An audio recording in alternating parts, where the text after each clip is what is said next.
Welcome to Bed Crime Stories podcast. I'm your host, T. Hi, my bed crimers. Hope you guys are all doing well. If you're new to the channel, a warm welcome. We do all things true crime.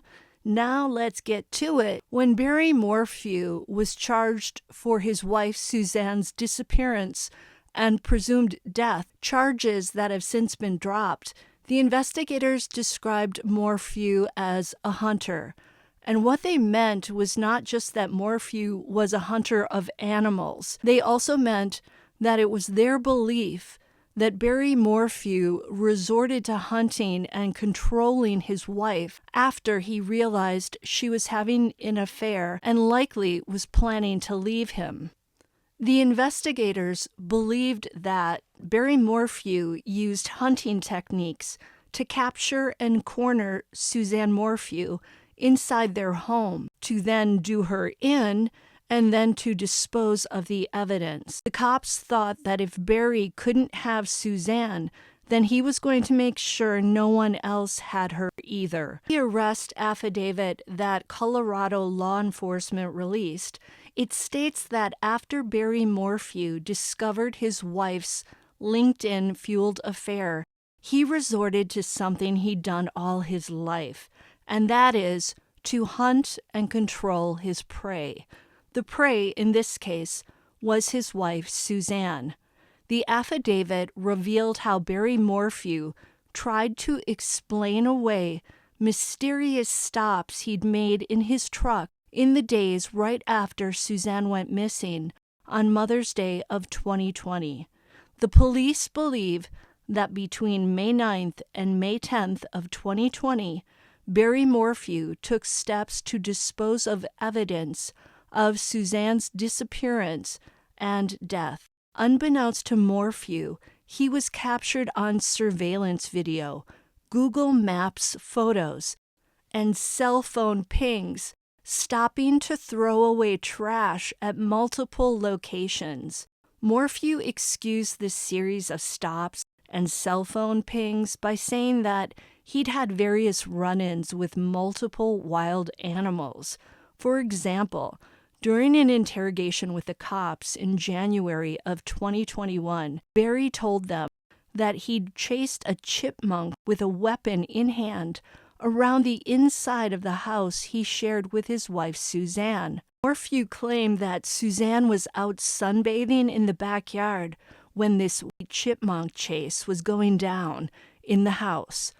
What the police believe really happened was that Barry was chasing Suzanne all around their home at the time, not a chipmunk. And then later, Barry, when confronted with a tranquilizer dart that the investigators found in his and Suzanne's dryer, said that he'd shot a deer with a tranquilizer dart. What the police believe is that while Barry was allegedly chasing Suzanne through their home, he used that tranquilizer dart to subdue his wife.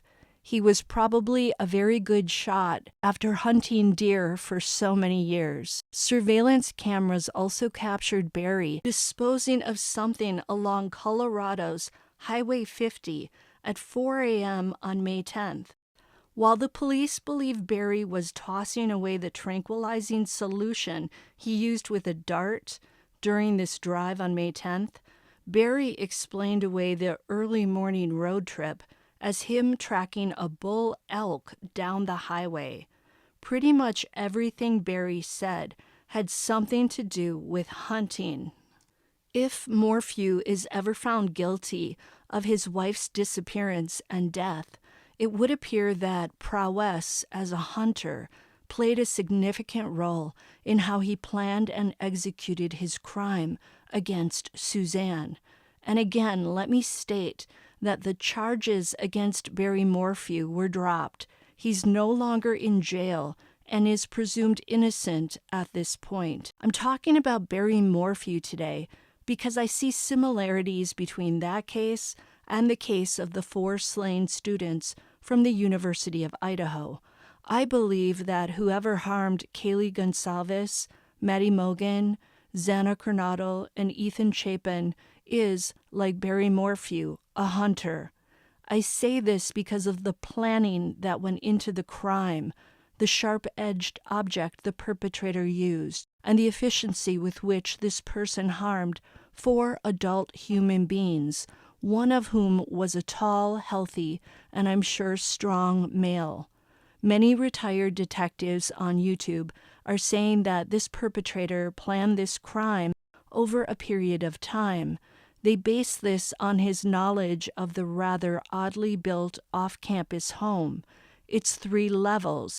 It's 1 bedroom beyond a laundry room. It's unlit backyard. It's unlocked sliding glass doors in the rear. It's back tree line where he could conceal himself. His knowledge of where the various victims were sleeping. His street-smart choice of attacking during the wee hours of the morning when it was still pitch black outside and when most people, including his victims and their neighbors, were likely in bed sleeping. His successful entry and exit plans. No one and no security cameras appear to have caught or witnessed this person going into or out of the house. Whoever this perpetrator is, he knew that house. He knew who lived there. He knew the property it sat on.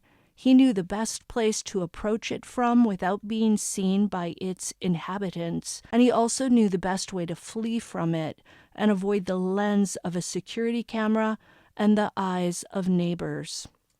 The retired detectives are also likely basing their belief that the perp planned the crime by where he placed wounds on the victims, and this is why I do believe this person is a hunter. The perpetrator knew how to not just injure people, but also how to take their lives, and it would appear that he did this to 4 adult human beings in a very efficient, quick, and quiet manner. The cops have said the crime went down between 3 a.m. and 4 a.m. The coroner has stated that each student had multiple wounds, and they were to the upper torso and chest. The perpetrator knew exactly where to place his jabs, and I suspect he also went for the neck of some victims to silence them. The weapon itself was of a quiet variety. No loud noises coming out of it. Between the sharp-edged object and perhaps a concentration on the neck, the perpetrator managed to keep the crime quiet. I say this because the 2 downstairs roommates, who may have heard some rummaging upstairs, definitely did not hear the sounds of what was actually going down. If they had, I'm sure one or both of them would have dialed 911. I don't get the feeling that this perpetrator, despite being enraged, was wildly throwing out jabs in a haphazard manner. He used the sharp-edged object skillfully and used, I think, at least on 3 of the victims, only the number of jabs needed to get the job done. This would indicate that the person has done this before, perhaps not to human beings, but rather to animals. He was confident that the only needed weapon was this sharp-edged object. It could get the job done, because that's the only weapon he used. That tells me he's done this before. So while we may not have a serial offender here, as in someone who committed this same crime before on humans, we may have a budding serialist who honed his skills hunting animals. I've also heard 2 retired detectives say that the Moscow Police Department should maybe not be so quick to dismiss the incident with the dog Buddy, who was found deceased without its fur. This dog was a couple's beloved pet, so although the dog was found near a taxidermy business, that doesn't explain why Buddy was found in that manner. That act could have been committed by the same person who harmed the students. Whoever is responsible for harming that adorable, innocent dog and these beautiful, young, innocent people clearly has no qualms about taking lives. He was cold. He was calculated. He was and remains confident, at least in his ability to harm others. He doesn't mind the sight and smell of blood. Some of it likely ended up on his clothing and body. and he is probably not all that cracked up right now about his rage-filled behavior on Sunday, November 13th. There's likely no regrets in his mind, but I do hope that he at least feels some sense of being hunted himself right now, of being the prey, because I do believe investigators are coming for him, and it's just a matter of time. Until the next time on Bed Crime Stories. Hey, do me a favor, smash that like button, subscribe to my channel, leave me a comment, consider a membership. You can also make a Patreon donation. Hey, and if all you can do is hit that like button, I still love you.